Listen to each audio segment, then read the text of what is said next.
Paul has been on the line the whole time. Hello, Paul. You're up last. Hey Bart, how's it going? Thanks for being on hold, Paul. Paul, what game are you playing?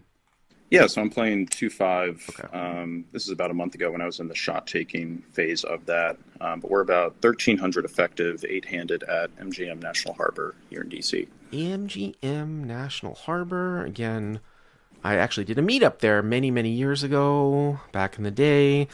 And the thing about that is they still have that five card PLO high game that's popular there. Oh yeah, Yeah, that's the main interesting. one. Yeah, it's like an 800 cap or something like that. Well, it varies. They either do a 1-2-5 card or a 5-5. That gets pretty big. I Yeah. don't know the caps, but I've seen people with some pretty big stacks at that game. Okay. Um, yeah, so and the straddle is on from actually a fellow CLP sub, our friend Tony from Vegas. So Oh, shout okay. Yeah, I out. know Tony. Tony, who I had dinner with at the Encore when I paid a lot Exactly. of money for a high quality steak that wasn't that good. I have to tell Yes. you. Oh, he told you that? Yes, he did. I bought like Wagyu. You know, there's only certain places that are certified for Japanese Wagyu. I think Encore in Boston was the only one. And I asked the waiter, I'm like, this is really important. Like, what cut? Because they offered a few different cuts, and I was expecting him to say ribeye, and he said tenderloin. I'm like, all right, I'll get the tenderloin, and it just wasn't. I don't know. It just wasn't. Usually, when I like splurge like crazy on special food, it's usually lives up to it. But for some reason, it didn't that time. Okay, so Tony's in the straddle. Okay. Yep. So yeah, it's a 2-5-10 under Uh the huh. so he straddled under the gun. Yep. His left limp's the +1. It folds over to the cutoff who ISOs to 35, Okay. and we look down at ace of diamonds, four of diamonds on the button. Okay. So honestly, and this goes kind of back to the first call on the three blind config. I think, if I didn't have the shot taking mindset here, I'd definitely want to take the three betting line here way more, just go a little more aggressive, especially since the ISO is kind of smallish, I think. And At least again, you're in dead money. incentivized to isolate. You're incentivized to drive those guys out. Although you do have a suited ace, so there's something to say. Like, this can plays better multi-way than say 5-4 suited, right? So yeah, I mean this might be one where there might be some partials. I mean, some people might even say fold. You know what I mean? Maybe some fold, maybe some call, maybe some three bet. So I think I probably wouldn't be doing folding, that's for sure. So you could it's one of these things too. A little bit with game dynamic, like if +1 is like some just super loose passive fish that's just always limping. What that will tend to do from the other players, the reaction is that they will tend to ISO them more, and the cutoff will just inherently be wider. If that was the case here for a live flow dynamic, Sure, I don't know sure. if Yeah, that the was the cutoff case. was, I guess the only read I have on him is that he's a reg, but No, other but it's the +1 that I'm looking at here as right, the and limp. yeah. So yeah, so the reg and the cutoff might have picked up on that from the +1. Was the +1 like habitually limping? No, I can't Okay. say he was, Okay. but yeah. So what did you do? Yeah, so, I know flatting, if we're going to flat, the button is the place to do it, so we do that. Okay. But of course, calling has its consequences as the small blind, big blind, and the limper call. It seems like Tony made a disciplined fold in the straddle, so or just didn't have a good hand there, but we go five ways. Well, Tony's not going to call with like King 5 offsuit or something like that in the straddle just because he's closing the action. Right. So small blind, big blind call, and so you go five ways, including yourself, right? Correct. Okay, so So with 175. Yep. Yeah, so with 185 in the pot, I guess if you include the straddle, we see a flop of ace of spades, three of clubs, deuce of spades. Ace of spades, three of clubs, deuce of spades. Okay. So it checks over to the cutoff and he bets 75. So, by the way, hero is on the button. Sorry, guys. So cutoff C bets 75, and he's C betting into four people, right? Exactly. So I already know I'm kind of in a, marginal spot with what is versus that range, I think, a marginal hand here. Let me ask you this question. This brings up a really good point that I've tried to point out. I've mentioned it several times on the flagship podcast, I would say the last month, because there was a question from a couple months ago, and I keep bringing it up because this really demonstrates it. Because the question was from a CLP subscriber, how do you play against good players in hands when the rest of the table are fish? And the reason why I think that's a good question is because sometimes it's harder to extract from the good players because you have to play your hand more straightforward. Meaning that, let's say that you and the cutoff are the only good players at the table, right? And now here you have ace four, so you have a gutter here. But let's say you had like ace eight of diamonds on ace of spades, three of clubs, deuce of spades, right? The cutoff is betting into four people. So that right then and there, you just know that he almost is at a minimum going to have a Broadway spade draw, Right. but most likely is going to have ace X and you have people behind you. I think if you had ace eight here, you'd probably just fold, right? Yeah, that's what I was, considering. And then, With the blinds behind you and the limper, I think I fold an ace here without a backdoor. I mean, unless the cutoff, I'm saying if the cutoff was a guy that I respected, there's just, and the rest of the table was somewhat fishy, right? Now, maybe that's not necessarily the case here in this spot, but this spot demonstrates how you have to play straight. Like, the cutoff gets kind of fucked by the fact that well, he doesn't get your money because he's trying to get the other bad player's money. Do you see what I'm saying? So you can make some really, really tight folds because you know that he is not bluffing into these other bad players. So you don't get to extract as much money against other good players when there's bad players in the pot, you know? exactly. So, Yeah, and I think just the five-way nature of it forces all of us to play a little more honestly, and obviously that's what I was thinking too. Like having the gutter is really what's helping me here find a continue than not. And yeah, you don't have the, I mean, if you had a backdoor diamond draw here, sure. I mean, you've got ace four, so, you also have the button here too, so you can call, and then if everybody else folds behind you, there are certain things that you might once in a while have to turn your hand into a bluff or something like that, right? Because if you call and then he checks a spade, say the turn is like the jack of spades or something like that, you might start to consider doing something like that. It's very, very extreme, but okay, so he c-bet 75 and you call? yep, Okay. yeah, and I think this hand just functions as a, it's just really a matter of like how much heat I can take on later streets and what his actions are going to be, and then what devious plans the three dudes behind us might have. But thankfully, we get the best case scenario, and they all fold. So we are going to go heads up to the turn. Fold, fold, fold. So the pot's 335, right? Yep. Okay. And the turn is the Queen of Hearts. Okay. And so the villain barrels again 225.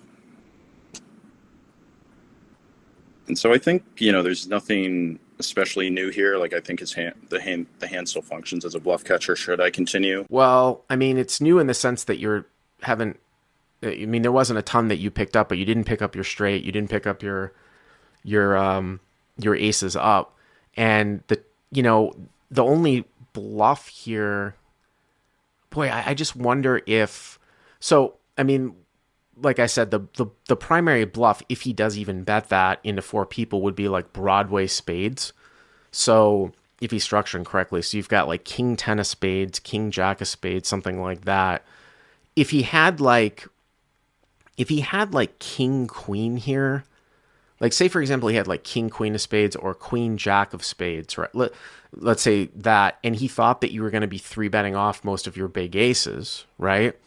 Then you could even I suppose you could make a case where he might barrel through those hands if he never thinks that you have ace king and he blocks a lot of those sort of higher kind of Broadway hands. But I think that this card isn't good for you in the fact that you don't pick up anything, and I actually think it improves your opponent's hand if he is even still behind. I mean, you've got a chunk where he was always ahead of you, and now he's going to pick up some sort of equity. If not, he bets 225 into 335. I mean, you obviously have another street left here. You're getting sort of turn pot odds. And, it's interesting because you get into one of these spots that I've talked about too, where, say you call and the river's a brick and then he bets huge again. Do you have like one of these MDF scenarios where you're like, well, I have an ace, I kind of want to fold, but what other hands here besides like set of deuces or set of threes am I going to have that is better to call down here with, because I'm three betting off all the high aces, right? I mean, you're going to have some aces up if you call with ace four, maybe call with ace three suited, deuces, threes.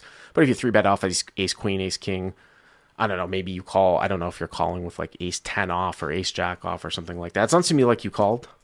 Yeah, and I think it's just a matter of knowing how he's structuring his flop. Like if you wanted to get really out there, I guess, are optimistic, he could have, two broadways and backdoor clubs, even as wide as that, or pocket fours, pocket fives, these sort of things, if he's really savvy. But it's hard to give someone credit like that.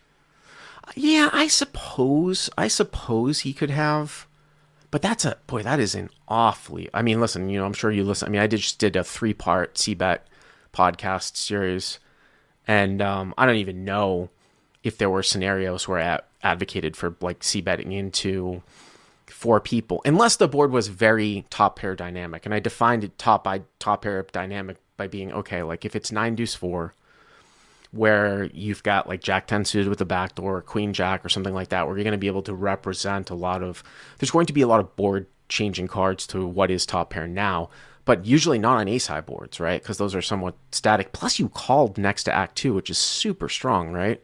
Yeah, so my hand, seems just face up to. I mean, you're at like the absolute. I gotta be honest with you. You are at the absolute bot. If you were to take a step back here, you are at the absolute bottom part of your range here. For that reason, I can actually make a case here for folding, because you are really at the bottom part of your range here. Especially if you agree with me that you would fold the flop with ace 7 and ace 8 suited. Yeah, definitely. So I guess like the advantage of ace 4 is that it has a chance to improve in a meaningful way. Well, right. That's why you're continuing on the flop. So that's what I'm saying. If you're piecing off ace 6 through ace 8 to the flop bet, right, then you're really at the bottom of your range because you're not getting to the turn with those hands, right? Yeah, exactly. And that was kind of the funny thing. And when I emailed it over, I was like, I looked back at this on paper and I was like, wow, I really had probably the worst hand I can continue with on each street, like being optimistic, I guess, from that standpoint. I also had a question on that too, on the turn. Like, do we file this under the Fifth Street Chicken concept, CLP concept? Given that spades are out there that he could be barreling still, and just see what he does on the river while we have top pair here. I suppose you can do that. I tend to do that more with like hands that are much stronger. But yeah, I mean, the Fifth Street Chicken is just like you're making it look like you're calling when in fact you are still going to use your opponent's whether or not he bets or not on the river to work into your decision. And I've always said in No Limit, the probably one of the largest sort of misnomers in No Limit is that if you call the turn on a blank and the river's a blank, like you have to call because nothing's changed. And of course that's bullshit because you have the bet itself or the check is huge change at the end. But so you call the 225 and now the pot is 785, right? Yep. Yeah. And still not loving the spot, obviously. Yeah, I wouldn't really like it. I really wouldn't like it. Now, what about bluffing front door spades? So say the river is the 8 of spades and he checks.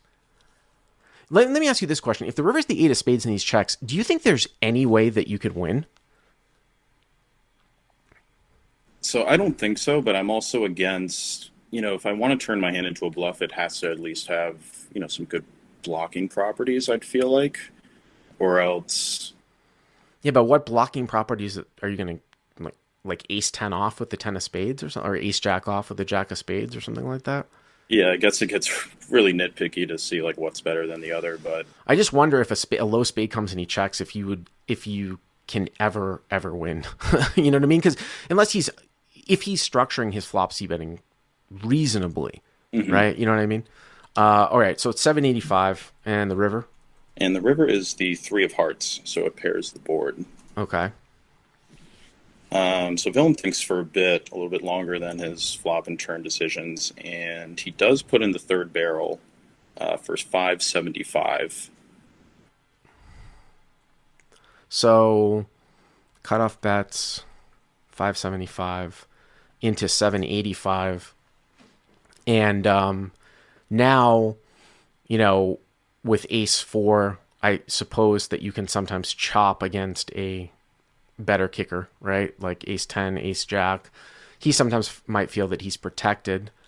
See, so sometimes I get into these spots where, like, say for example, well, also too, the 3 is not a spade on the flop though too. So that's interesting, right?